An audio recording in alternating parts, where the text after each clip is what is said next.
Charles Darwin once said that the sounds uttered by birds offer in several respects the nearest analogy to language.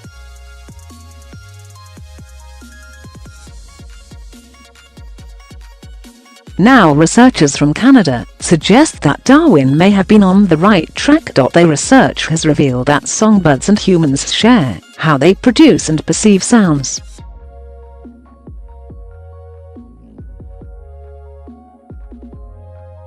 The study suggests that human speech and music may be rooted in biological processes shared across a range of animal species.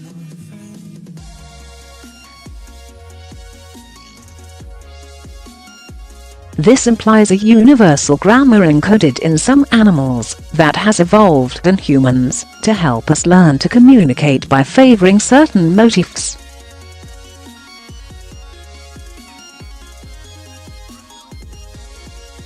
Researchers at McGill University in Montreal, Canada, tested how zebra finches learn songs to better understand what drove their song choices.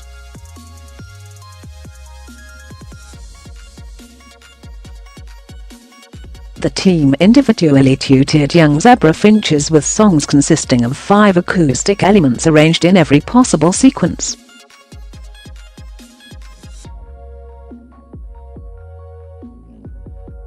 The birds listened to each version of the sequence the same number of times, and in a random order.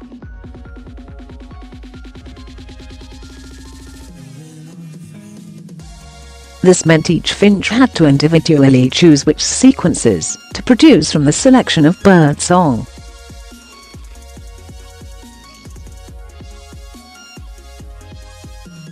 In the end, the song patterns that the laboratory-raised birds preferred to sing were very similar to those observed in natural populations of birds.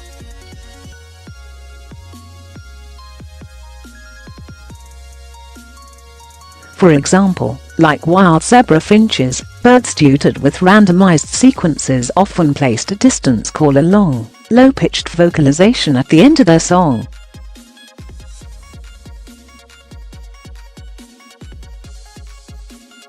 Other sounds were much more likely to appear in the beginning or middle of the song.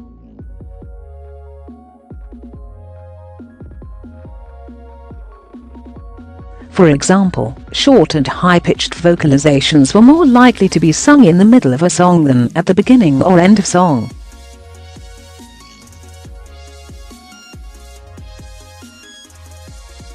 This matches patterns across human languages and in music, in which sounds at the end of phrases tend to be longer and lower in pitch than sounds in the middle.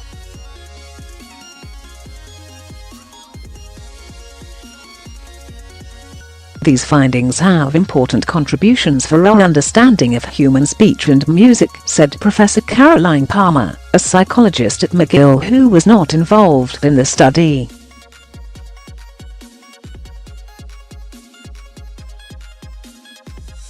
The research suggests that statistical learning alone, the degree to which one is exposed to specific acoustic patterns, cannot account for song or speech preferences.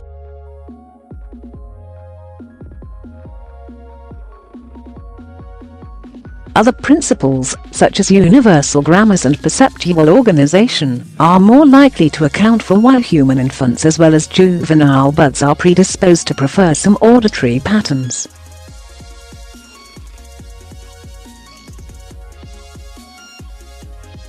Linguists have long found that the world's languages share common features, termed universals.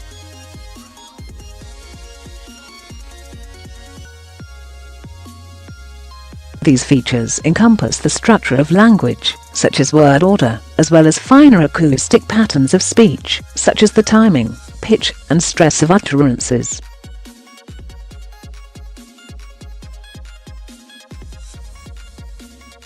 Some theorists, including Noam Chomsky, have suggested these patterns reflect a universal grammar built on innate brain mechanisms for language learning.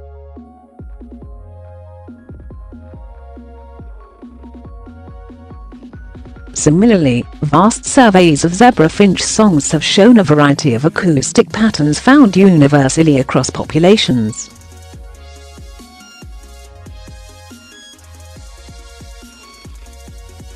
The new study provides insights on universals of vocal communication, helping to advance our understanding of the neurobiological basis of speech and music. Dr. Denise Klein, a neuroscientist at the Montreal Neurological Institute who was not involved in the research, said,